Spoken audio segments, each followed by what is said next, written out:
पिछले भाग में आपने सुना राज पायल को छोड़ने उसके घर आता है।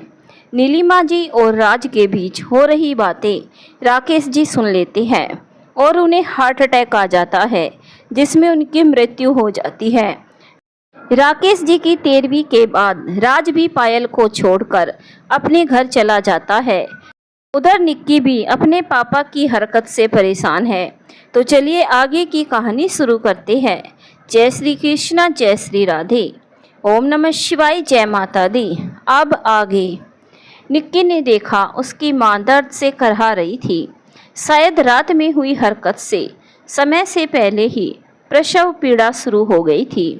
निक्की तो बच्ची थी, वो इन सब बातों को क्या जाने, लेकिन इतना जरूर जानती थी कि माँ जब जब इस दर्द से बहुत ज़्यादा करहाती थी तो पड़ोस की राम दुलारी दादी आकर उसकी मालिश किया करती थी और फिर थोड़ी देर के बाद ही उसका भाई या बहन दुनिया में आ जाया करता था।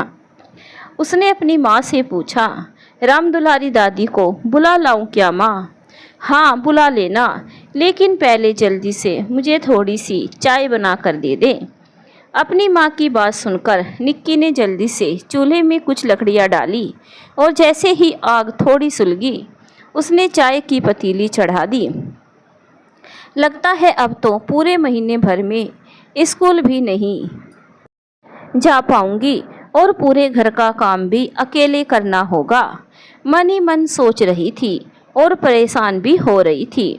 गरीबी और लाचारी बच्चों को समय से पहले समझदार और बड़ा बना देती है। यही हाल निक्की का भी था। वह समय से पहले बड़ी हो गई थी और पूरे घर का भार अपने कंधों पर उठा लिया था। उसने जल्दी से चाय बनाकर कप में डालकर अपनी माँ के हाथों में थमा दिया और खुद वह तेजी से राम दुलारी दादी के घर की ओर दौड़ पड़ी। निक्की के पिता अभी भी नशे की खुमारी में सोए पड़े थे। राम दुलारी दादी ने आकर उन्हें उठाया और दुत्कारते हुए बोली, राम राम किशन, अब उठ भी जाओ और थोड़ी शर्म करो।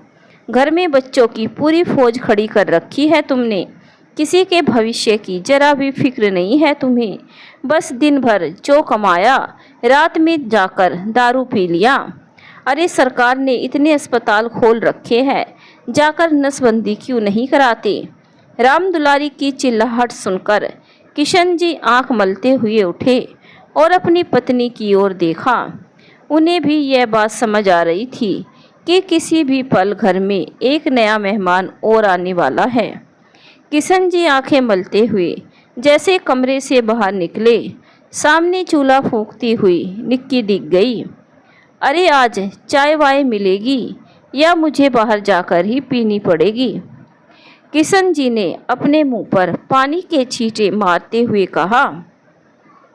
चाय बन गई है बाबूजी, मैं लेकर आ रही हूँ, निक्की ने कहा और जल्दी से कप में चाय लेकर अपने बाबूजी के सामने खड़ी हो गई। किशन जी ने चाय का कप लिया और एक गहरी नज़र उस पर डाली। शायद वे रात की घटना याद करने की कोशिश कर रहे थे। निक्की अपने बापू को इस तरह अपनी ओर घूरते देखकर अंदर तक सहम गई। उसे रात की घटना याद आ गई। वह तेजी से पलटी और अपने छोटे भाई को गोद में उठा लिया। इससे पहले कि किशन जी कुछ कहते, कमरे के अंदर से बच्चे की रोने की आवाज़ आई। इसके साथ ही राम दुलारी ने अंदर से कहा, किशन फिर से तुम्हें बेटा हुआ है। चलो एक और कमाने वाला आ गया। आने वाले वक्त में जितने कमाने वाले रहेंगे उतना ही मुझे आराम होगा। चाय का एक लंबा सा घूंट भरते हुए किशन ने कहा और मोढ़े पर बैठकर आराम से चाय पीने लगा। सुन विमला, साल दर साल सिर्फ बच्चे पैदा करने से कुछ नहीं होता है। अरे खुद जैसे जीवन काटती हो, क्या बच्चों को उससे भी बदतर जीवन दोगी? क्या तुम लोग अपने बच्चों के भविष्य के बारे में कुछ भी नहीं सोचते हो? राम दुलारी ने विमला निक्की की माँ को लताड़ लगाई। पल भर के लिए विमला जी खामोश रही। फिर उसने कहा, मैं क्या करूं? ऑपरेशन कराने के बाद मुझे कुछ दिन तो आराम करना होगा। और फिर तुम्हें तो यह बात अच्छी तरह मालूम है कि निक्की के बापू को हर रात मेरी देह चाहिए होती है। अरे जब वो ऐसी हरकत करे तो झाड़ू उठाना और झाड़ू से उसकी अच्छे से आरती उतार देना। कभी तूने अपनी बेटी का चेहरा देखा है? इतनी सी बच्ची को तूने उम्र से पहले बड़ा कर दिया है। अभी तो उसके खाने खेलने के दिन है, लेकिन बच्चा पैदा तू करती है और सारे बच्चों की माँ उसे बना दिया है। राम दुलारी ने बच्चे की नाल काटते हुए कहा। थोड़ी ही देर में उसने बच्चे को साफ सुथरा करके माँ के हवाले कर दिया। राम दुलारी जाते जाते बोली, अगले हफ्ते मैं आऊँगी और तुझे सरकारी अस्पताल ले चलूँगी। वहाँ मुफ्त में तुम्हारा ऑपरेशन भी हो जाएगा और वह लोग रहने खाने का पैसा भी देंगे। इस बार मैं कोई बहाना नहीं सुनूंगी, तैयार रहना। इतना कहकर वह अपने घर जाने लगी। उसने एक नज़र चाय पीते हुए किशन पर डाली और दूसरी ओर निक्की को देखा, जो अपने एक छोटे भाई को गोद में लिए खाना बनाने की कोशिश कर रही थी। जाने क्यों राम दुलारी को किशन की नज़र कुछ अच्छी नहीं लगी, क्योंकि वह जिस तरह से निक्की को घूर रही थी उसमें पिता का कोई वात्सल्य नज़र नहीं आ रहा था। कुछ पल तो वह सोचती रही, फिर उसने गला साफ करते हुए जोरों से कहा, हाँ हाँ किशन, जी भर के देख लो बेटी को। 1-2 साल में अब उसकी शादी करनी होगी।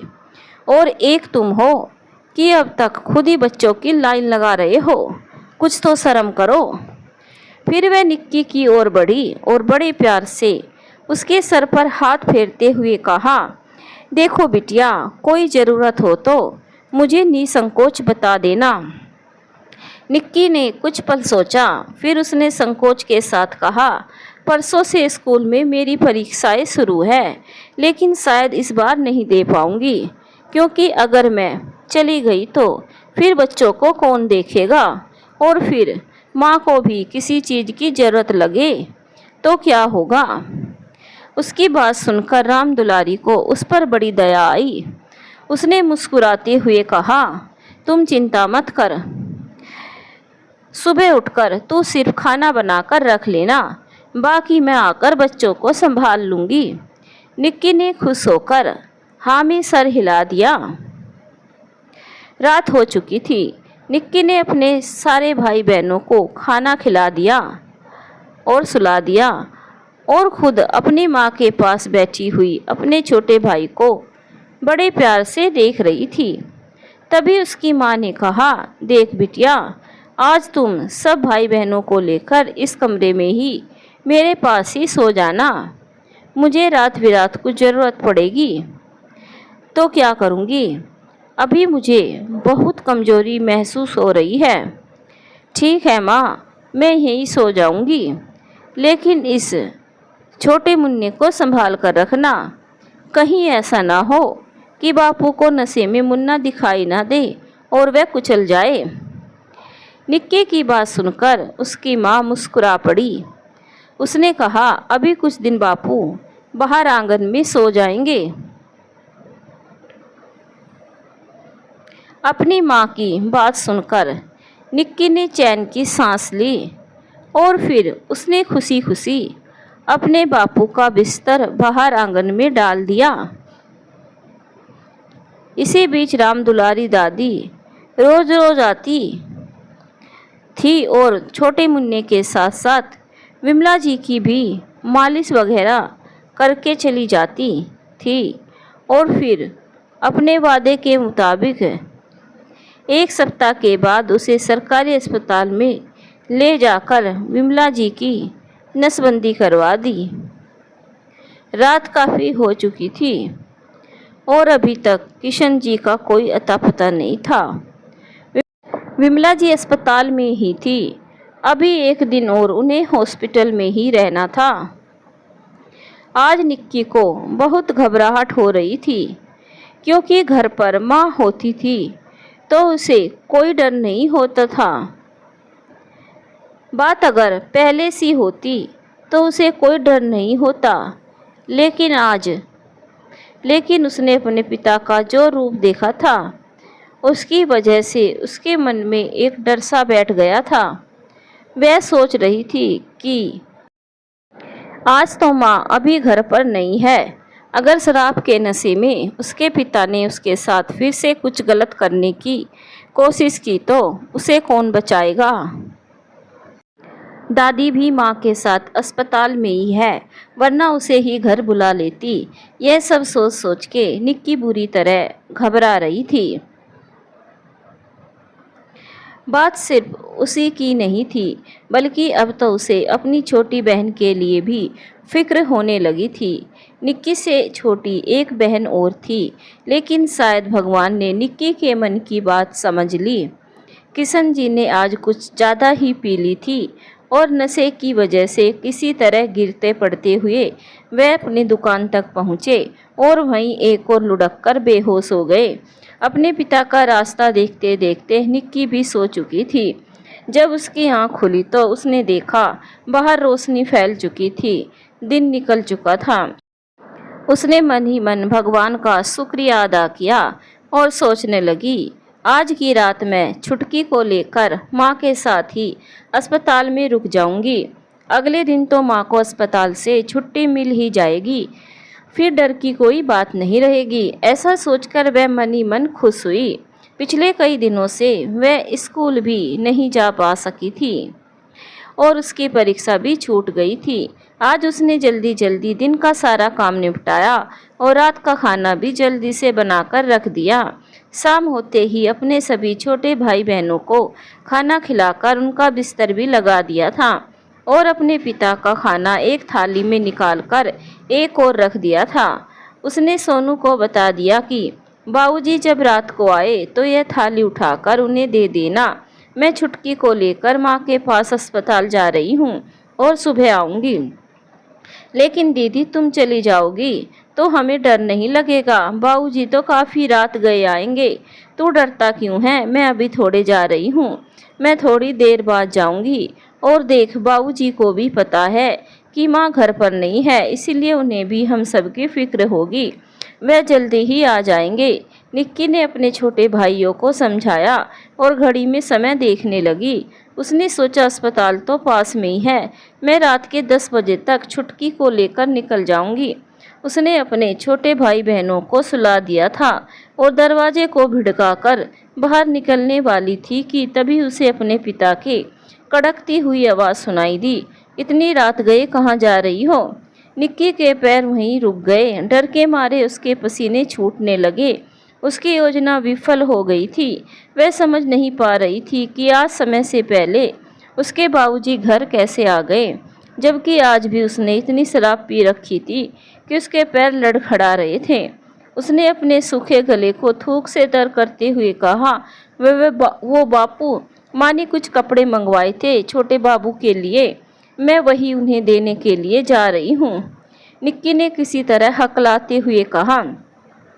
वो अपने पिता की घूमती हुई नज़रों का सामना नहीं कर पा रही थी। उसे उस रात की बात को याद करके और ज़्यादा घबरा रही थी। रहने दे, कोई ज़रूरत नहीं है, कल तो उसे अस्पताल से छुट्टी मिल ही जाएगी, रात भर के लिए कोई आफत नहीं आ रही है। चल जा घर के अंदर और मेरा खाना दे, किशन ने चिल्लाते हुए कहा। तो निक्की और छोटी के पसीने छूट गए। डर के मारे कांपते हुए निक्की ने छोटी का हाथ पकड़ा और घर के अंदर आ गई। खाना तो उसने पहले ही थाली में निकाल रखा था, इसीलिए उसने झट से एक लोटा पानी और खाने की थाली उठाकर बाहर बरामदे में रख दिया। किशन जी को जोरों की भूख लगी थी, इसीलिए उन्होंने खाना खाया और वहीं बरामदे पर ही लगे बिस्तर पर पसर गए। यह देखकर निक्की को बहुत खुशी हुई। उसने चैन की सांस ली और कमरे में आ गई। उसने दरवाजे के पल्ले में लगा हुआ लकड़ी का हत्था लगा दिया और खुद भी बिस्तर पर जाकर सो गई। रात गुजरती जा रही थी। अचानक से निक्की को नींद में बेचैनी सी महसूस हुई। उसका दम घुट रहा था। उसने घबराकर अपनी आंखें खोल दी और अंधेरे में देखने की कोशिश करने लगी। जब उसकी आंखें अंधेरे में देखने की अभ्यस्त हुई तो उसने देखा उसके पिता छोटी को किनारे सरकाकर उसके बगल में लेटे हुए थे। पिता के नाम पर उस नर पिशाच के गंदे हाथ बुरी तरह निक्की के जिस्म को मसल रहे थे। एक हाथ से उसने निक्की का मुंह दबा रखा था और दूसरे हाथ से वे कोमल अंगों से खिलवाड़ कर रहे थे। निक्की समझ गई थी कि आज वह नहीं बचने वाली है। फिर भी उसने हिम्मत नहीं हारी। उसने कोशिश करके किसी तरह अपना मुंह खोला और अपने पिता का हाथ दांतों से काट खाया। अचानक हुए हमले से किशन छटपटा गया। उसने फिर से निक्की की ओर अपने हाथ बढ़ाए और उसके सलवार को पकड़ लिया। निक्की ने भागने की कोशिश की, लेकिन नाड़ा किशन के हाथों में आ गया था, लिहाजा सलवार खुलकर नीचे की ओर सरक गया। निक्की की आंखों से आंसू बह निकले। वह शर्म से पानी पानी हुए जा रही थी। तभी उसने एक आखिरी कोशिश की और जोरों से चिल्लाई, छोटी, सोनू, देख, घर में चोर घुस आया है। निक्की की जोरदार चीख सुनकर सारे बच्चे हड़बड़ाकर उठ गए। यह देखकर किशन भी घबरा गया। उसने सलवार का नाड़ा छोड़ दिया। अंधेरे का फायदा उठाते हुए निक्की ने जल्दी से अपने कपड़े संभाले और घर के एक कोने में बैठकर जोर जोर से रोने लगी। क्या हुआ दीदी, तुम क्यों रो रही हो? चोर कहाँ है? सारे बच्चे संवेद स्वर में चिल्ला उठे। मौके का फायदा उठाकर किशन जी ने बच्चों को डांटते हुए कहा, क्यों आधी रात गए शोर मचा रहे हो तुम लोग? कोई चोर वोर नहीं है। मैं तो कमरे में घड़े से पानी लेने आया था। इतना कहकर किशन गुस्से से दांत पीसते हुए आगे बढ़ा और कोने में बैठी निक्की को 2 झापड़ रसीद कर दिए। इतनी बड़ी हो गई, लेकिन जरा सी भी तमीज नहीं है। तमाशा बनाकर रख दिया। चलो अब जल्दी से सारे के सारे सो जाओ, वरना मैं इतनी पिटाई करूँगा कि सबकी नानी याद आ जाएगी। और फिर लड़खड़ाते हुए कदमों से कमरे के बाहर चला गया।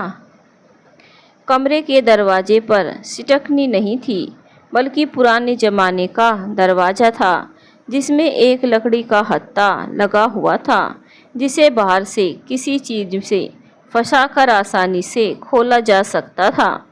किशन ने यही किया था। सारे बच्चों के सो जाने के बाद एक पतली लकड़ी के सहारे उस डंडे को सरका दिया था। निक्की अभी भी फूट फूट कर रोए जा रही थी। उसकी समझ में नहीं आ रहा था कि वह क्या करे। इतना तो अच्छी तरह समझ गई थी कि अब उसके पिता उसको बेटी नहीं समझ रहे हैं, बल्कि सिर्फ और सिर्फ एक औरत का जिस्म समझ रहे हैं। नहीं नहीं, अब मैं बिल्कुल नहीं छुपाऊंगी। माँ जैसे ही अस्पताल से आती है, मैं उसे सारी बात बता दूंगी। निक्की ने मन ही मन सोचा और सुबह होने का इंतजार करने लगी। उसके सारे भाई बहन भी उसे घेर कर बैठे हुए थे। छोटी भी सहमी नज़रों से अपनी बहन की ओर देख रही थी, और किसी के समझ में तो भले ही कुछ नहीं आया हो, लेकिन छोटी अब बड़ी हो रही थी, इसीलिए इतना तो वह समझ ही गई थी कि कुछ ना कुछ गलत जरूर हुआ है उसकी दीदी के साथ। निक्की के बाद दूसरे नंबर पर छुटकी ही थी। उसके बाद सारे के सारे लड़के ही थे। सुबह हो चुकी थी, लेकिन निक्की मानसिक रूप से इतना टूट चुकी थी कि आज उसकी हिम्मत ही नहीं हो रही थी कि वह उठकर चूल्हा जलाए और छोटे भाई बहनों के लिए खाना बनाए। अपनी बहन की हालत देखकर छोटी ने चूल्हा जलाने की कोशिश की। किसी तरह लकड़ी सुलगाई और उस पर चाय का पतीला रख दिया। किसी तरह उसने चाय बनाई और रात की बासी रोटियों के साथ छोटे भाइयों को चाय रोटी खाने को दे दिया। इधर किशन की आंखों के सामने निक्की का कोमल शरीर घूम रहा था। उसे इस बात की भी शर्म नहीं थी कि वह उसकी खुद की बेटी है। वह तो उस पर अपना हक समझते हुए यह सोच रहा था कि उसने उसे पैदा किया है तो वह उसके साथ चाहे जो कर सकता है, आखिर उसका मालिक हूँ मैं। हवस में आकर वह बिल्कुल वहसी बन गया था। उसे रिश्ते नातों की अब कोई फिक्र नहीं रह गई थी। वह हर हाल में निक्की के शरीर को भोगना चाहता था। किशन इस बात को भी अच्छी तरह समझता था कि उसकी पत्नी उस पर कड़ी नज़र रखती है और एक माँ होने के नाते अपने सभी बच्चों की वह पूरी हिफाजत करती है, खास तौर से अपनी दोनों बेटियों की। आज किशन ने अपनी दुकान भी नहीं खोली थी, बल्कि वह सुबह सुबह ही दारू के अड्डे पर चला गया था। शाम के 5 बज रहे थे। तभी निक्की ने देखा कि राम दुलारी दादी उसकी माँ और उसके नए भाई को लेकर अस्पताल से घर आ रही थी। माँ को देखते ही निक्की को जैसे एक नया जीवन मिला। वह तेजी से भागती हुई गई और अपने माँ से लिपटकर फूट फूट कर रोने लगी। उसका ऐसा व्यवहार देखकर राम दुलारी और उसके माँ दोनों ही आश्चर्यचकित रह गई। उसकी माँ ने उसे चुप कराते हुए कहा, तू इतना रो क्यों रही है? क्या बात है? ना जाने क्यों उसका मन भी एक अनजानी आशंका से भर गया था। राम दुलारी दादी भी आश्चर्य से उसे देख रही थी। क्या हुआ निक्की? सब ठीक तो है? तू इतना घबराई हुई क्यों है? दादी ने निक्की को बड़े प्यार से अपनी बाहों में समेटते हुए कहा। तभी उसके छोटे भाइयों ने कहा, माँ, रात में घर में चोर घुस आया था। दीदी इसी कारण बहुत डर गई थी, शायद इसीलिए रो रही है। राम दुलारी दादी और विमला जी दोनों ही सतर्क हो गई। अचानक से राम दुलारी दादी ने जोरों से कहा, क्यों री? जब चोर घुसा था तो तेरे बापू कहाँ थे? चोर को तो हमने नहीं देखा, लेकिन बापू तो हमारे कमरे में ही थे। शायद उन्होंने चोर को भगा दिया होगा, नन्हे सोनू ने सफाई देते हुए कहा। दादी और विमला जी ने एक दूसरे को आंखों ही आंखों में देखा और फिर एक ठंडी सांस लेकर निक्की के आंसू पोंछते हुए बोली, देख बेटा, घबरा मत, अब मैं आ गई हूँ, तुझे डरने की कोई ज़रूरत नहीं है। निक्की का बस चलता तो वह अपनी माँ के भीतर ही समा जाती, जहाँ शायद वो सबसे सुरक्षित भी होती। छोटी अभी भी खामोश थी। उसे पूरी बात तो नहीं समझ आई थी, लेकिन इतना वह समझ गई थी कि रात में कोई चोर नहीं आया था, बल्कि कुछ और ही बात थी। तभी अचानक ना जाने क्या हुआ, राम दुलारी ने कहा, देख विमला, तू आज निक्की को मेरे साथ जाने दे। तेरी देखभाल आज छोटी कर देगी। इससे थोड़ा इस बच्ची को भी आराम मिल जाएगा। कल जब मैं तेरी मालिश के लिए आऊँगी तो इसे साथ लेती आऊँगी। ना जाने क्यों आज निक्की को रोकने की हिम्मत उसकी माँ की भी नहीं हुई। उसने खामोशी से सर हिला दिया और निक्की दादी के साथ उसके घर चली गई। काफ़ी रात बीत चुकी थी, लेकिन किशन जी का कोई अता पता नहीं था। घर आते वक्त ही विमला जी ने देख लिया था कि आज दुकान भी नहीं खुली है। वह समझ गई कि मौके का फ़ायदा उठाते हुए आज किशन सुबह से ही दारू के अड्डे पर बैठा होगा।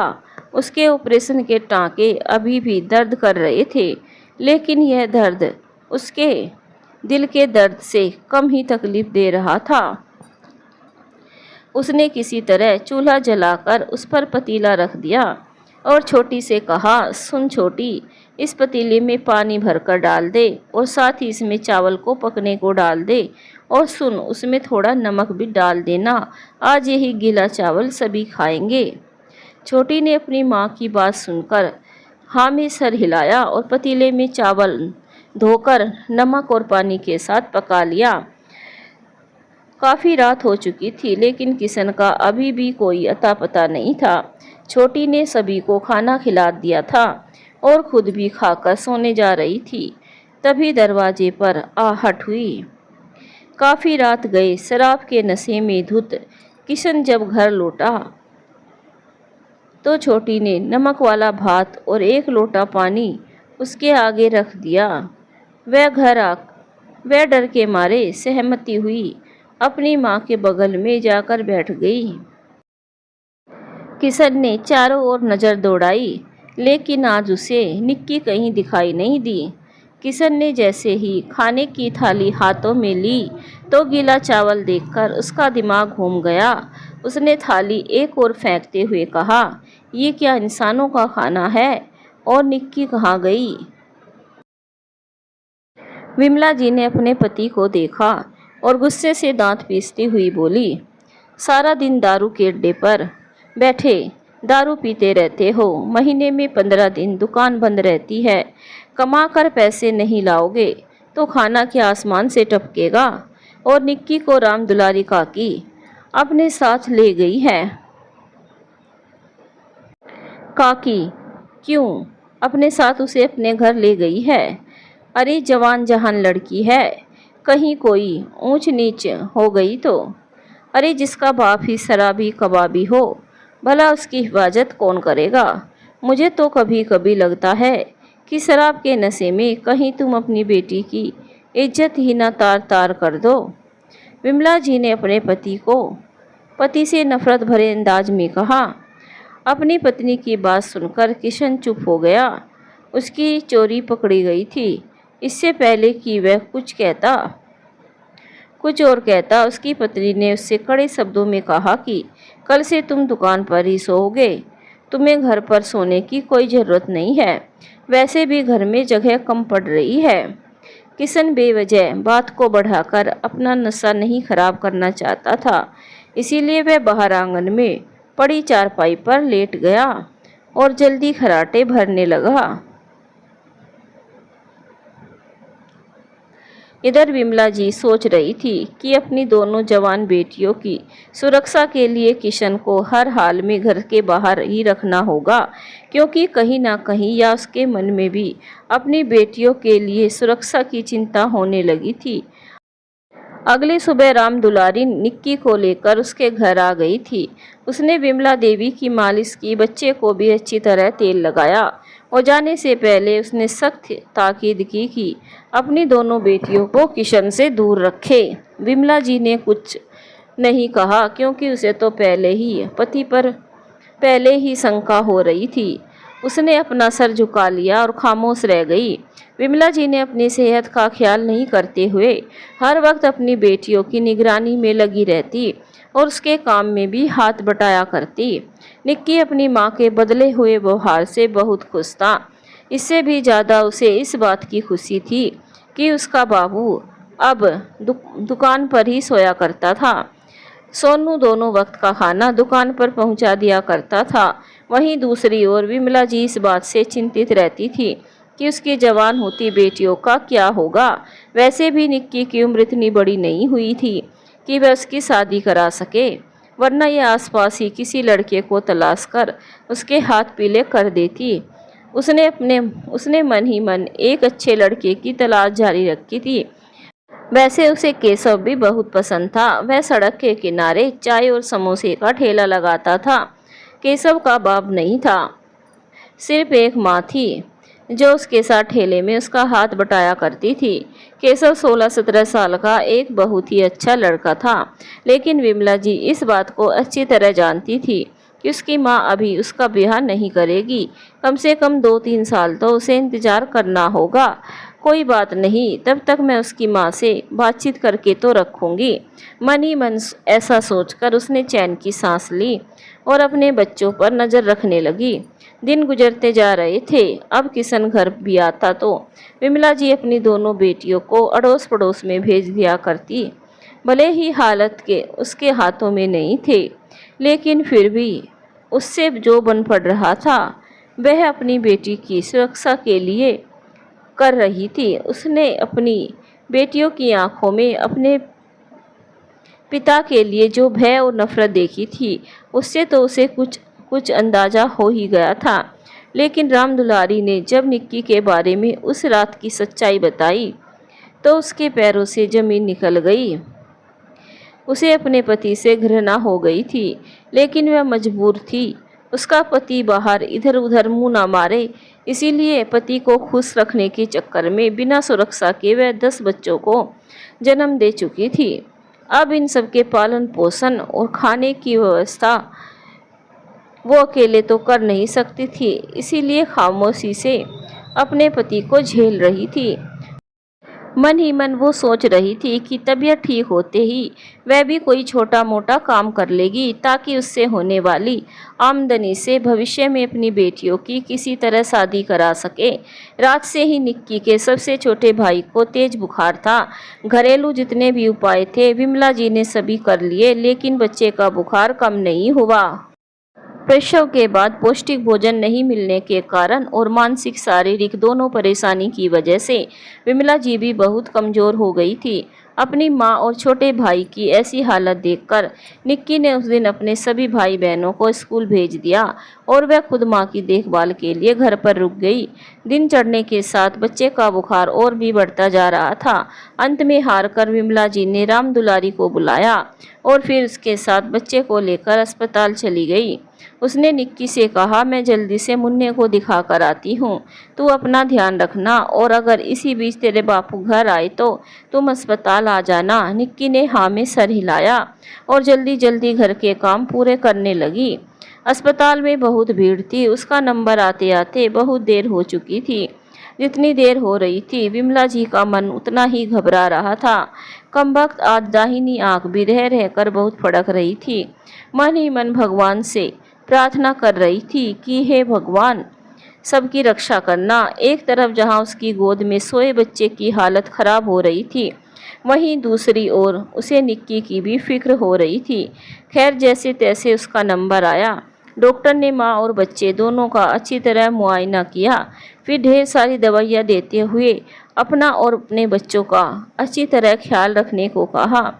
विमला देवी ने चैन की सांस ली और राम दुलारी से कहा, इतनी देर हो गई है, न जाने क्यों आज मेरा मन बहुत घबरा रहा है। भगवान करे घर पर सब कुछ ठीक हो, तुम तो बेवजह ही घबरा रही हो।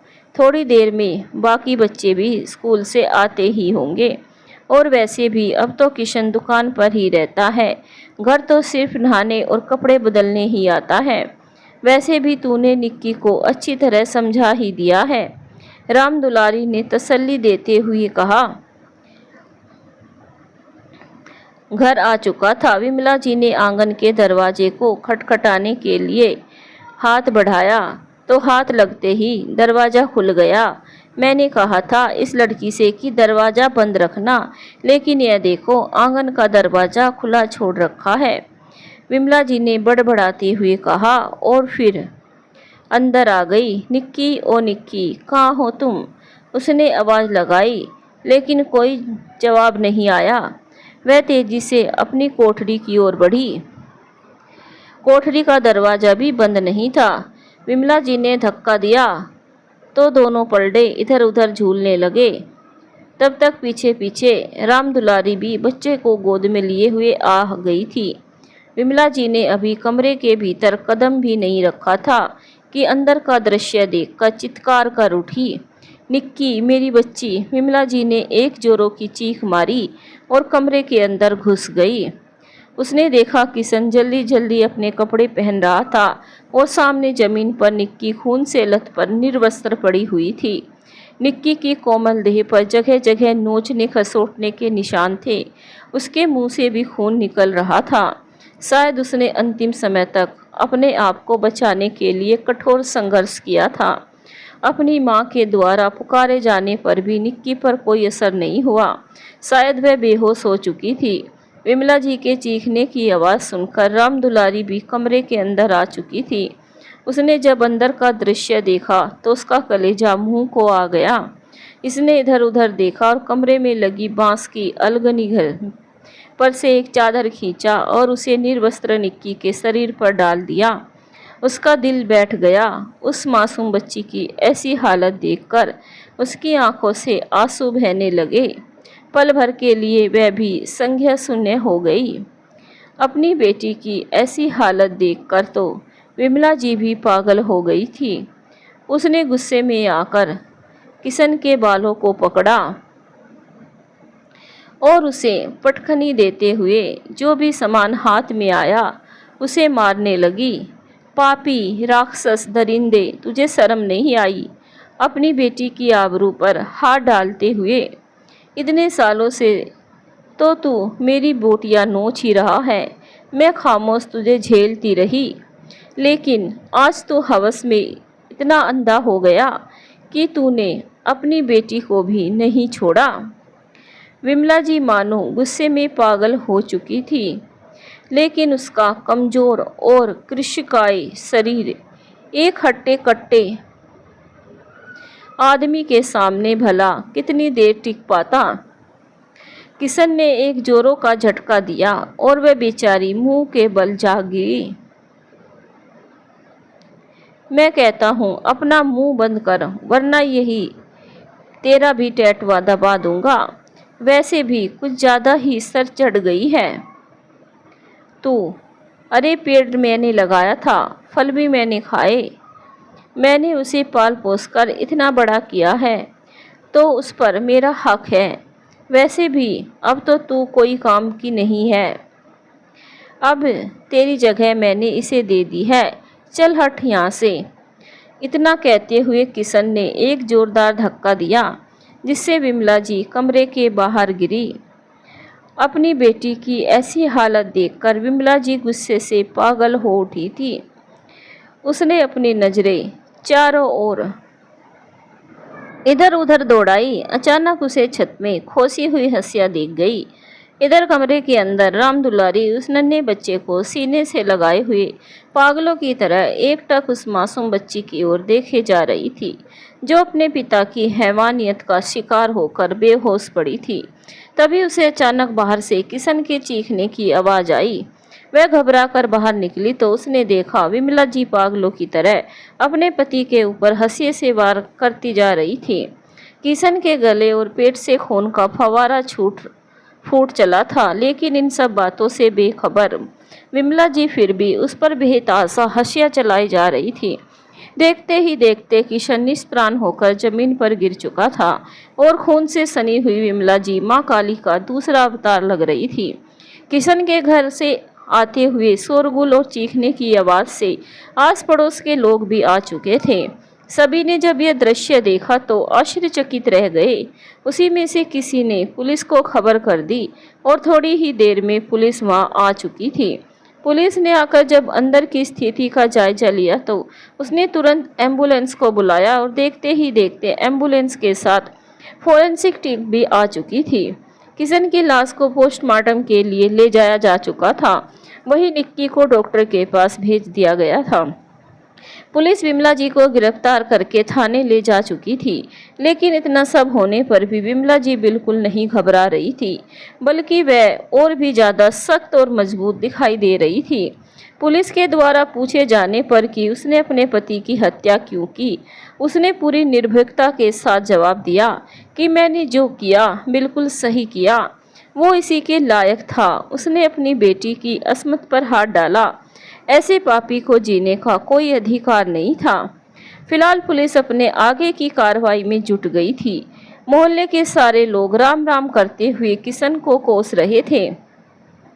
राम दुलारी अभी वहीं थी। वह बच्चों को के स्कूल से लौट के आने का इंतजार कर रही थी। जैसे बच्चे स्कूल से लौट आए, वह बाहर से ही बच्चों को लेकर अपने घर चली गई। जो बच्चे स्कूल में नहीं जाने वाले थे और बाहर खेल रहे थे, उन सबको राम दुलारी पहले ही अपने घर पहुंचा चुकी थी। राम दुलारी जी विमला जी